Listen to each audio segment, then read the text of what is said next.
नाज़रीन अस्सलाम वालेकुम। सियासत टीवी के खुसूसी प्रोग्राम खबरों ख्याल में आपका खैर मकदम है। मैं मोहम्मद रियाज अहमद और मेरे साथी नईम मुजाहिद अस्सलाम वालेकुम। हमेशा की तरह आपके सामने अहम खबरें लिए हाजिर हुए हैं। नाज़रीन, जैसा कि आप जानते हैं कि हम जो खबरें आपके सामने पेश करते हैं वो कल के अखबारात की सुर्खियाँ बनती हैं। न सिर्फ सुर्खियाँ बनती हैं बल्कि उन खबरों को इलेक्ट्रॉनिक मीडिया गैर मामूली अंदाज में नश्र करता है। इसी तरह सोशल मीडिया पर भी ये खबरें वायरल होती हैं। बहरहाल नाज़रीन, जहाँ तक खबरों का सवाल है, आज की जो सबसे बड़ी खबर है, वैसे तो वज़ीर आज़म नरेंद्र मोदी ने 15 अगस्त यानी हमारे जश्न आज़ादी के मौके पर लाल किले से खिताब किया, लेकिन तेलंगाना में रेवंत रेड्डी ने जो तारीख रकम की है वो सबसे बड़ी खबर बन जाती है। इसलिए खबर बन जाती है कि ये चैलेंज पर चैलेंज करते हुए रेवंत रेड्डी ने कारनामा अंजाम दिया। और आपको ये बता दें कि इस कारनामा का ताल्लुक किसानों से है। आप अच्छी तरह जानते हैं कि किसान किसी भी माशरे की, किसी भी मुल्क की मईशत हो या फिर उसकी ताकत हो, उसकी रीढ़ की हड्डी होती हैं, उसकी ताकत, उसकी अजमत होते हैं, तो बहरहाल उसकी शान होते हैं। तो कहने का मतलब यह है कि रेवंत रेड्डी ने हरीश राव जो बीआरएस के लीडर हैं और साबिक रियासती वज़ीर हैं, वज़ीर आपशी हैं, वज़ीर सेहत भी हैं, साबिक में रह चुके हैं, तो उनको चैलेंज कर दिया था। उन्होंने चैलेंज किया था रेवंत रेड्डी को कि अगर 15 अगस्त तक आप किसानों के कर्ज माफ़ करेंगे तो फिर मैं इस्तीफ़ा दे दूंगा, वरना आपको इस्तीफ़ा देना पड़ेगा। तो बहरहाल रेवंत रेड्डी ने, आप अंदाज़ा कर सकते हैं कि 7 लाख करोड़ का कर्ज है रियासत तेलंगाना पर। उसके बावजूद उन्होंने किसानों के कर्ज माफ़ करने का बेड़ा उठाया और 3 मरहलों में किसानों के तकरीबन, आपको कितने जुमला जो किसान है, 35,50,470 किसानों के कर्ज माफ़ किए। यानी उनके कर्ज आप देखेंगे 2 लाख रुपए भी थे, बाज़ किसानों के कर्ज 1 लाख रुपए भी थे और बाज़ किसानों के कर्ज 50,000 रुपए भी थे। तो ये काम रेवंत रेड्डी ने अंजाम दिया है। इस सिलसिले हम चलते हैं नईम मुजाहिद के पास और पूछते हैं कि आखिर रेवंत रेड्डी का जो रेवंत रेड्डी ने हरीश राव का जो चैलेंज कबूल किया था उसे पूरा भी किया, तो क्या अब हरीश राव इस्तीफा दे देंगे? देखिए, सबसे पहली बड़ी बात तो ये है कि मनमोहन सिंह के दौर में किसानों के 72,000 करोड़ रुपए के कर्ज माफ कर दिए गए थे। जी जी, कांग्रेस की जानिब से यूपीए के दौर में। अब उसके बाद फिर तेलंगाना में रेवंत रेड्डी है चीफ मिनिस्टर कांग्रेस के, जिन्होंने किसानों के 31,000 करोड़ रुपए के कर्ज माफ़ किए हैं। कांग्रेस पार्टी ने अपने इंतखाबी मंशूर में किसानों से वादा किया था कि वो 2 लाख रुपए तक कर्ज माफ़ करेंगे। उसके बाद जब लोकसभा आवाम ने कांग्रेस को हुकूमत दी, तश्कील देने का मौका फराहम किया गया। लोकसभा के जब इंतखाबात आए, इंतखाबी मुहिम चलाते हुए चीफ मिनिस्टर ने आवाम से, किसानों से वादा किया था कि वो 15 अगस्त तक किसानों के 2 लाख करोड़ रुपए तक खर्च माफ़ कर देंगे। जी जी, आपको पता है, जैसे ही हुकूमत तश्कील दी गई, असम्बली के पहले सेशन में ही वाइट पेपर जारी करते हुए रियासत की माशी सूरत हाल को चीफ मिनिस्टर ने आवाम के सामने पेश कर दिया था। ये बताया था कि रियासत पर 7 लाख करोड़ का खर्च है। जी जी, ऐसी सूरत में जो किसानों के 31,000 करोड़ रुपए के जो कर्ज है वो बहुत बड़ी बात है जी। साबिक़ में बीआरएस हुकूमत ने भी 1 लाख रुपए तक किसानों के कर्ज माफ़ करने का वादा किया था, लेकिन उन्होंने 5 साल म्याद में ये कर्ज माफ़ किया था। अच्छा, 1 लाख रुपए मरहलेवार अंदाज में। जी जी, जिसका सूद ही बढ़ गया था, बाद में माफ़ करना ना करने के बराबर हो गया था। जी जी, लेकिन चीफ मिनिस्टर रेवंत रेड्डी ने हुकूमत तश्कील देने के सिर्फ 8 माह में किसानों के 2 लाख रुपए कर्ज माफ़ करते हुए उन्हें कर्ज के बोझ से निजात दिला दी है, उन्हें आज़ाद कर। 15 अगस्त जिस तरह मुल्क को आज़ाद हुआ है, उसी तरह किसानों को कर्ज से आज़ाद कर दिया गया है। बहुत अच्छी और रही बात यह कि जब इंतखाबी मुहिम के दौरान चीफ मिनिस्टर ये बार बार कह रहे थे कि वो 15 अगस्त तक किसानों के कर्ज माफ़ कर देंगे, तब उस वक्त के बीआरएस के रुकन असम्बली सिद्दीपेट की नुमाइंदगी करने वाले हरीश राव, जो साबिक़ वज़ीर भी रह चुके हैं, उन्होंने इसको मजाक करार दिया था और कहा था कि 31,000 करोड़ रुपए के कर्ज माफ़ करना नामुमकिन है। 3 महीने में हुकूमत का ख़जाना खाली है। चीफ मिनिस्टर लोकसभा इंतखाबात में आवाम को गुमराह करने के लिए झूठे वादे कर रहे हैं, इस तरह का उन्होंने इल्ज़ाम आयद करते हुए चैलेंज किया था कि अगर चीफ मिनिस्टर 15 अगस्त तक किसानों के कर्ज माफ़ कर देते हैं तो अपनी असम्बली रुकनीत से मुस्तफ़ी हो जाएंगे और साथ ही साथ ज़मनी इंतखाबात में मुकाबला भी नहीं करेंगे। जी जी, चीफ मिनिस्टर ने इनके इस चैलेंज को कबूल कर लिया।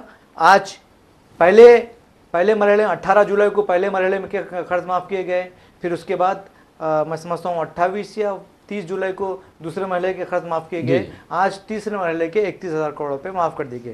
इसके बाद चीफ मिनिस्टर ने बबंग दोहल क्यों कहा? कहा है कि दो टोक अंदाज में कहा है कि अगर रेवंत रेड्डी ने कहा है कि अगर हरीश राव के पास थोड़ी सी भी शर्म होया है तो वो अपने पे वादे पे कायम रहें और असम्बली के रुकने से फौरी मुस्तफ़ी हो जाएं। बहरहाल नाज़रीन, आपने देखा कि अब ऐसा लगता है कि रियासत तेलंगाना में अब चैलेंजेस की सियासत चलने लगी है और रेवंत रेड्डी ने जिस अंदाज में काम किया है वो गैर मामूली है, क्योंकि आपने देखा कि किस तरह डॉक्टर मनमोहन सिंह के दौरे वज़ारत उज़्मा में कांग्रेस ने 70,000 करोड़ से ज़ायद रुपये किसानों के कर्ज जो थे वो माफ़ किए थे, सारे मुल्क के थे। और रियासत तेलंगाना में 31,000 करोड़ रुपये अगर किसानों के माफ़ किए जाते हैं तो मैं समझता हूँ कि ये बहुत बड़ा कारनामा है। और मुझे ऐसा लगता है कि आने वाले दिनों में जो दूसरी रियासतें हैं मुल्क की, वहाँ के किसान भी ये मुतालबा करने लगे कि जिस तरह तेलंगाना में रेवंत रेड्डी हुकूमत ने, कांग्रेस हुकूमत ने किसानों के कर्ज माफ़ किए हैं, उसी तरह उनके भी कर्ज इन रियासतों में माफ़ किए जाएं। क्योंकि आपने देखा कि किस तरह किसान मेहनत करते हैं और जब कर्ज लेते हैं तो आपको नाज़रीन ये भी बताना ज़रूरी है, नईम वजह साहब, आप देखेंगे कि किसान जिस तरह मुसीबतों का सामना करते हुए, अगर बारिश नहीं होती है तो किसान को परेशानी होती है, अगर धूप ज़्यादा आ जाती है, गर्मी बहुत ज़्यादा आती है तो किसान को परेशानी होती है, उसके बावजूद भी किसान अपने आप को भूखा रखकर आवाम के लिए अनाज पैदा करता है और उनके मुंह तक निवाला पहुंचाता है। लेकिन किसानों का हम ख्याल नहीं रखते। ताहम रेवंत रेड्डी ने यह साबित कर दिया है कि अगर हुकूमत चाहे तो किसानों की भलाई के इक़दाम कर सकती है। सवाल ये पैदा होता है कि क्या हरीश राव अब अपनी असेंबली के रुकने से इस्तीफा देंगे और अपने वादे के मुताबिक क्या वो ज़िमनी इंतखाबात में हिस्सा नहीं लेंगे? ये बहुत अहम सवाल है और मैं समझता हूँ कि ये सवाल उनका पीछा करता रहेगा। देखिए, और एक बात यह है कि BRS और BJP की जानिब से ये कहा जा रहा है कि किसानों के खर्च माफ नहीं हुए, तो चीफ मिनिस्टर ने यह भी कहा है कि बाज़ तकनीकी मसाइल की वजह से चंद किसानों के कर्ज माफ़ नहीं हुए हैं, लेकिन तमाम अजला के कलेक्ट्रेट में एक कॉल सेंटर बनाया जाएगा। अच्छा, उसमें किसान अपने मसाइल को जाके पेश कर सकते हैं। जिन किसानों के भी कर्ज माफ़ नहीं हुए हैं उन्हें माफ़ कर दिया जाए, यानी हेल्प डेस्क की तरह। और ये जितने किसानों के कर्ज है उनके तमाम के फंड जारी कर दिए गए। ऐसा नहीं है कि हुकूमत उनके फंड्स उन्होंने जारी कर दिए, लेकिन तकनीकी मसाइल की वजह से किसानों के बैंक खातों में जमा नहीं हुए। ऐसे किसानों के मसाइल को भी हल करने के लिए कलेक्ट्रेट में हेल्प डेस्क लगाया जा रहा है। अगर जिन किसानों के कर्ज माफ़ नहीं हुए उन्हें मशवरा दिया गया है कि वो कलेक्टर से रुजू हों और जो भी तकनीकी मसाइल है उसको हल कर लें। बहरहाल नाज़रीन, आपको बता दूं कि जहाँ तक किसानों के कर्ज माफ़ किए जाने का सवाल है, पहले मरहले में जैसा कि नईम वजाहत ने बताया कि जुलाई से इस मुहिम का आगाज़ हुआ और चीफ मिनिस्टर ने हरीश राव का चैलेंज कबूल किया और चैलेंज कबूल करते हुए किसानों के कर्ज माफ़ करने का सिलसिला शुरू कर दिया। मिसाल के तौर पर पहले मरहले के तहत 11,34,412 किसानों के कर्ज माफ़ किए गए और 6,000 करोड़ रुपये उस वक्त जारी किए गए थे जाके किसानों के अकाउंट में चले जाएं। फिर उसके बाद आप देखेंगे कि दूसरे मरहले के तहत 6,000 और 90 लाख वो करोड़ माफ़ किए गए और तीसरे मरहले के तहत आप देखेंगे कि 6,40,823 यानी किसानों के कर्ज माफ़ किए गए और उसके सिलसिले में 18 करोड़ रुपये जारी किए गए, 18,000 करोड़ रुपए जारी किए गए। इसका मतलब ये हुआ कि 31,000 करोड़ रुपए अब तक किसानों के कर्ज के माफ़ करने के तौर पर जारी कर दिए गए हैं। मैं समझता हूँ कि बहुत बड़ा इक़दाम है।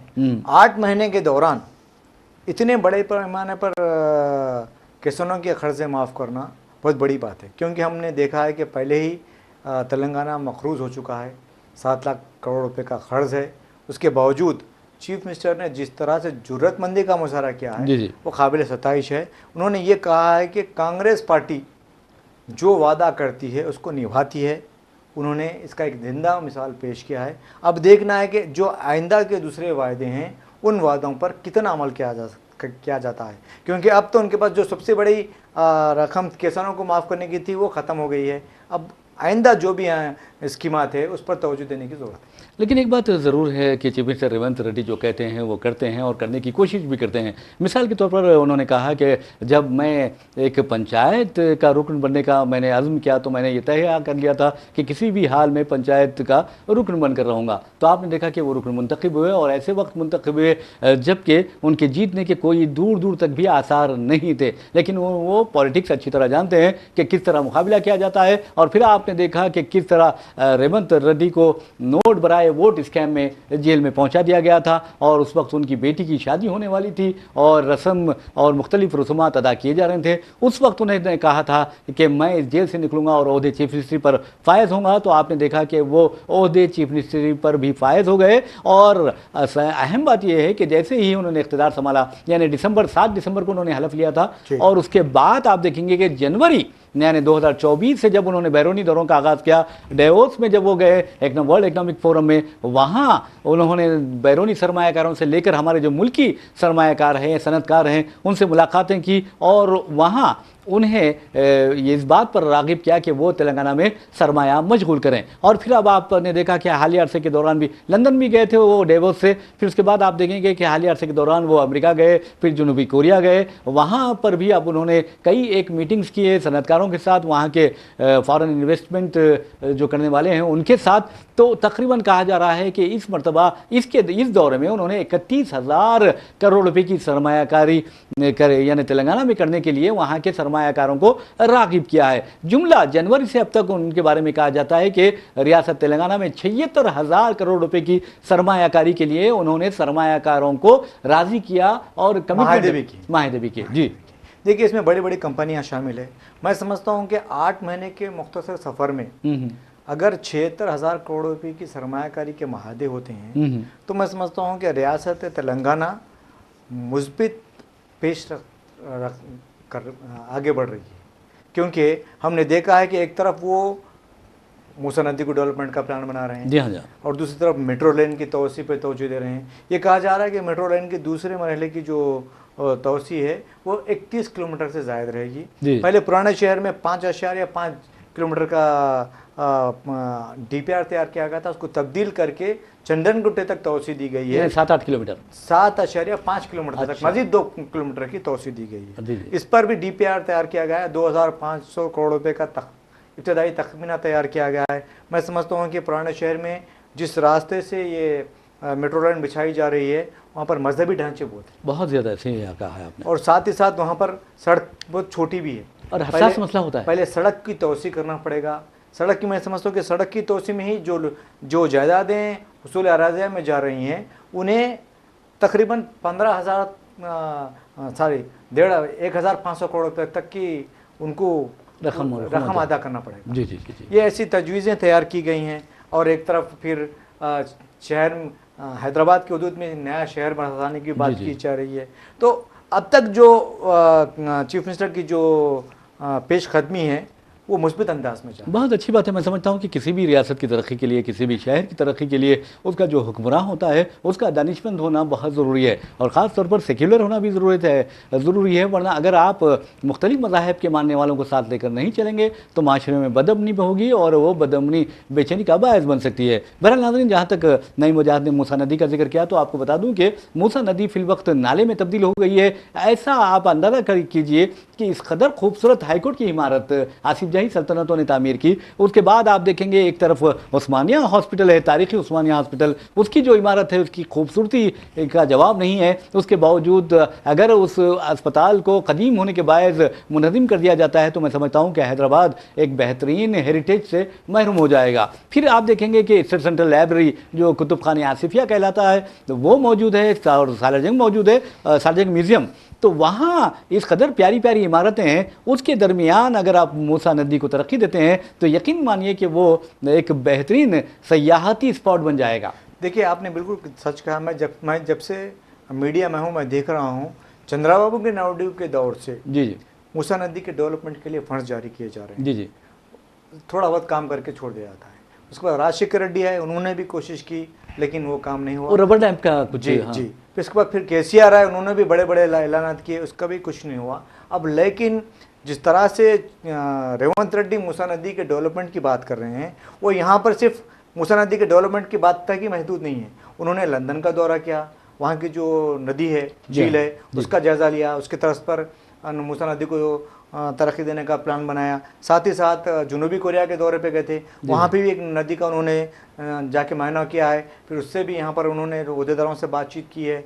अब ऐसा लगता है कि आलमी टेंडर तलब करते हुए मूसा नदी को तरक्की देने का एक मंसूबा तैयार किया जा रहा है। बिल्कुल आपने सही कहा। बहरहाल नाज़रीन, आप अंदाज़ा कीजिए कि मूसा नदी का जब हम के ज़िक्र सुनते हैं या बात सुनते हैं या कोई हवाला देता है मूसा नदी का, तो हम समझते हैं कि नया पुल चादरघाट और अंबरपेट के तक ये मूसा नदी है, या पुराने पुल से जो आ रही है वो मूसा नदी है। ऐसी बात नहीं है। मूसा नदी के बारे में हम आपको बताना चाहेंगे कि ये अनंतगिरी हिल्स जो हैं वैखाराबाद से होकर आती है और हैदराबाद और दिगर अजला से लेकर ज़िले नलगुंडा में दरियाए कृष्णा में शामिल हो जाती है और वहाँ से खलीज बंगाल में जाती है, वो वहाँ खाली होती है। बिल्कुल सही कहा जी। आपने कि लेकिन ये जो हिस्सा है बहुत खूबसूरत हिस्सा है शहर का। इसकी तारीख बहुत पुरानी है और ये तारीखी नदियों में इसका जी, जी, शुमार हाँ। होता है।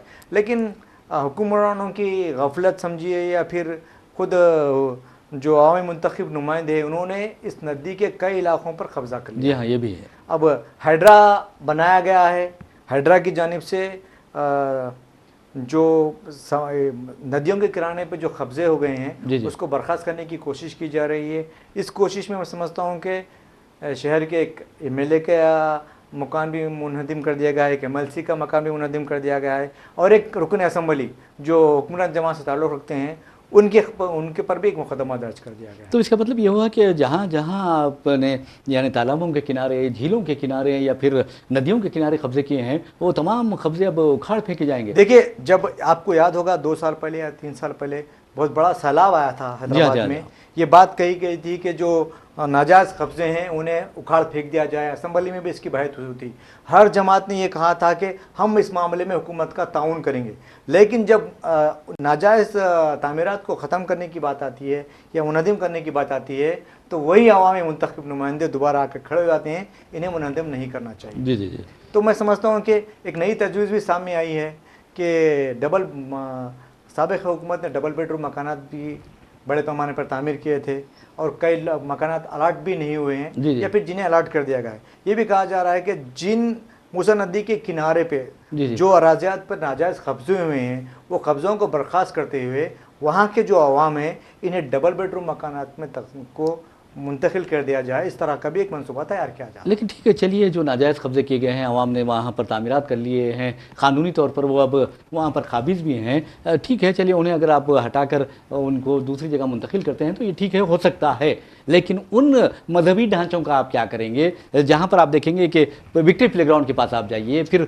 नए पुल से लेकर पुराने पुल से लेकर आप चादरघाट तक आइए, फिर अंबरपेट तक जाइए, तो आपको ऐसे मैं समझता हूँ कि 200 से लेकर 300 मजहबी ढांचे नजर आएंगे और यहाँ तक कि फुटपाथ पे आप देखेंगे कि क्या हाल हो रहा है, वहाँ कब्जे कर लिए जाएंगे कि किए जा रहे हैं। तो क्या हुकूमत को ये नजर नहीं आ रहा है, पुलिस को और हैदरा को ये दिखाई नहीं दे रहा?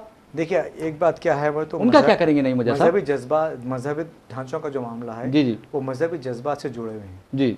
अगर किसी भी मजहबी ढांचे को हाथ लगाया जाता है तो उस मजहब के मानने वाले लोग सड़कों पर उतर आते हैं। जी जी। तो पहले तो उन्हें नाजायज़ कब्ज़ा करने की इजाज़त नहीं देनी चाहिए।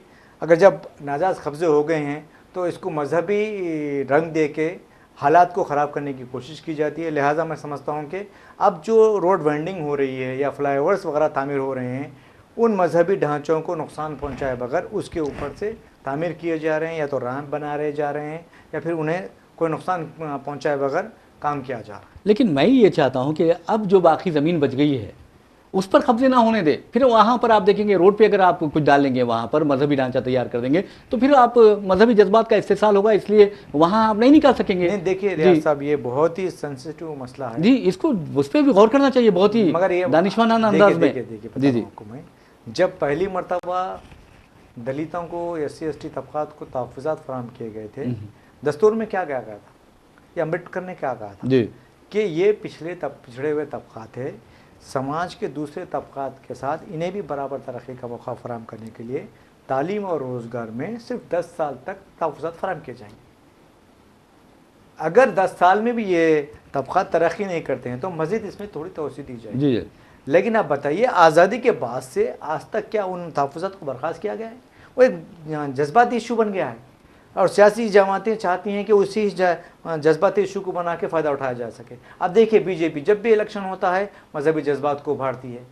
ये अलग बात है कि अयोध्या में राम मंदिर उन्होंने बना के दावे ये बताने की कोशिश की कि हम 400 नशिस्तों पर कामयाबी हासिल करेंगे, लेकिन वहाँ के जो अवाम हैं अयोध्या की जो रुकन पार्लियामेंट है बीजेपी की, उन्हें शिकस्त हुई है वहाँ पर। वजह ये थी कि वहाँ पर जो घर थे, लोगों के मकानात थे, उन्हें मुनहदम कर दिया गया था। जी जी। नहीं, तो बहरहाल मैं समझता हूँ कि सिर्फ घर ही नहीं, कई मजहबी इमारतों को भी नुकसान पहुँचा गया। तो आप अंदाज़ा कर सकते हैं कि घर किस कदर अहमियत रखता है। और आप देखेंगे बीजेपी की ज़ेर इख्तियार कई रियासतों में मुसलमानों के घरों को मुनहदम किया जाता है जानबूझकर। अब मध्य प्रदेश से एक रिपोर्ट आ रही है, वहाँ का एक बेवकूफ़ ओहदेदार, मैं समझता हूँ बेवकूफ़ है और मैं समझता हूँ कम्यूनल है, वो कलेक्टर, उसने वाज़े तौर पर यह कह दिया है एक जैन शख्स का कत्ल होता है किसी हिंदू फैमिली के हाथों और उसके घर मुनहदम नहीं किया जाता। एक हिंदू नौजवान का कत्ल होता है और 3 मुस्लिम नौजवानों के यानी उन पर इल्ज़ाम आयद किया जाता है कि उन्होंने कत्ल किया है। अदालत फैसला भी नहीं देती है और ये बेवकूफ़ जो है वो जाकर उनके तीनों के मकानात को मुनहदम करता है। तो ये सरकारी ओहदेदार नहीं बल्कि ये फ़िरका परस्त दरिंदा है जो मजहबी खुतूत पर लोगों में इम्तियाज़ कर रहा है। और आपको बता दूं ये जो बात बाहर आई वो ऐसे आई कि जैन जो नौजवान का कत्ल हुआ था, उन्होंने कहा कि आपने मुसलमानों के 3 मुसलमानों के घर तोड़ दिए, हालांकि अदालत ने उन्हें मुजरिम करार नहीं दिया था और हमारे पास मुजरिम करार देने के बावजूद आपने उनके जो कातिल थे उनके घर मुनहदम नहीं किए। तो उसका जवाब था कि मैं सिर्फ मुसलमानों के घर तोड़ूंगा। तो ये क्या है? देखिए, मैं समझता हूँ कि मैंने भी देखा है, रिपोर्ट पढ़ा है, कितनी अफसोस की बात है। हुकूमत को इस पर सख्त नोट लेने की जरूरत थी। अरे उसको तो लात मार के निकाल देना चाहिए, मैं समझता हूँ। नहीं तो मैं समझता हूँ अदलिया को मदाखलत करने की जरूरत थी। जी जी, सो मोटो केस बुक करना चाहिए था। या फिर जो मैं समझता हूँ कि समाजी कारकुन हैं या मुख्तलिफ जहदकार है, उनकी जिम्मेदारी थी कि ये इस बात को अदालत तक ले जाएं। दिग्विजय सिंह ने बहुत ज़बरदस्त एहतजाज किया, बहुत तनकीद की है, ये बहुत अच्छी बात है। जी देखिए, मैं समझता हूँ कि आज भी हमारे मुल्क में ऐसे लोग मौजूद है जी जी, जिनकी वजह से सेकुलरिज्म, जमहूरियत जिंदा। जी जी, लेकिन वो अगर वो मुसलमानों की बात करते हैं तो वो हिंदुत्व ताकतों में खटकते हों। जी जी, उन्हें कामयाब होने नहीं दिया। लेकिन हम यहाँ हिंदू मुस्लिम नहीं करेंगे, नहीं वजह साहब। आप देखेंगे कि इंसानियत की तो वो एक तकाजा होता है कि आप हर मुसीबत ज़दा की मदद करें। अगर मैं ये कहता, अगर वो एक कलेक्टर कोई मुसलमान होता तो उसके खिलाफ कई मुकदमे दर्ज हो जाते थे आज तक और उसको पहले ओहदे से हटा दिया जाता। बिल्कुल हटा दिया जाता था और उसके खिलाफ इंक्वायरी की जाती थी कि इसका किस ग्रोह से ताल्लुक़ है, किससे किससे इसके ताल्लुकात है, मुख्तलिफ कड़ियों से जोड़ दी जाती, दहशतगर्द तंजीमों से ताल्लुकात हो जाते।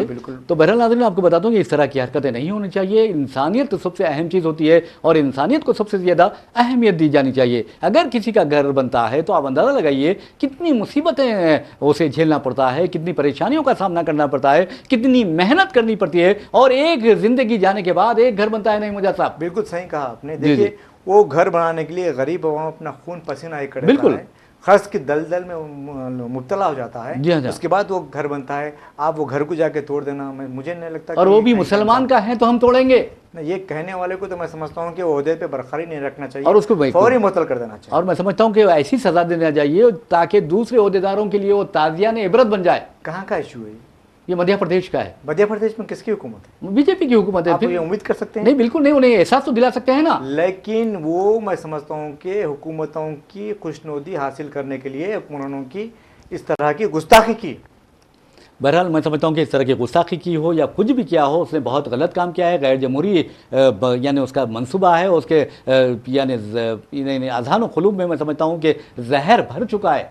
जी हाँ, बिल्कुल सही है। देखिए, उत्तर प्रदेश, राजस्थान, मध्य प्रदेश और आपका आसाम ऐसी रियासतें हैं जहाँ पर मुसलमानों के खिलाफ खुलकर जहर उगला जाता है। बहरहाल नाज़रीन, एक और खबर की जानिब चलते हैं और उस खबर का ताल्लुक वज़ीर-ए-आज़म नरेंद्र मोदी से है। और आप अच्छी तरह जानते हैं कि वज़ीर-ए-आज़म नरेंद्र मोदी जब तकरीर करते हैं तो बड़े बुलंदबांग दावे करते हैं, बड़ी बड़ी बातें करते हैं और ऐसा लगता है कि वो ख़वातीन के कास के चैंपियन हैं। लेकिन वो क्या है आप अच्छी तरह जानते हैं, हम भूलना भी नहीं चाहते और आप अच्छी तरह समझते हैं। तो कहने का मतलब ये है कि वज़ीर-ए-आज़म नरेंद्र मोदी ने लाल किले पे, तारीखी लाल किले से खिताब करते हुए जश्न आज़ादी के मौके पर, जो हमारा 78वां यौम आज़ादी का जश्न है, उस मौके पर खिताब करते हुए पहले तो उन्होंने रस्म परसम कुशाई अंजाम दी। उसके बाद खिताब करते हुए कहा कि यहाँ जो मौजूदा सिविल कोड है वो दरअसल कम्युनल कोड है। तो इसका मतलब ये हुआ कि वज़ीर-ए-आज़म नरेंद्र मोदी ने डायरेक्ट अंबेडकर के बनाए हुए दस्तूर पर हमला कर दिया है। ये मैं नहीं कह रहा हूँ, बल्कि कांग्रेस ने अपने रद्द-ए-अमल में कहा कि वज़ीर-ए-आज़म ने इस तरह का बयान देते हुए अंबेडकर की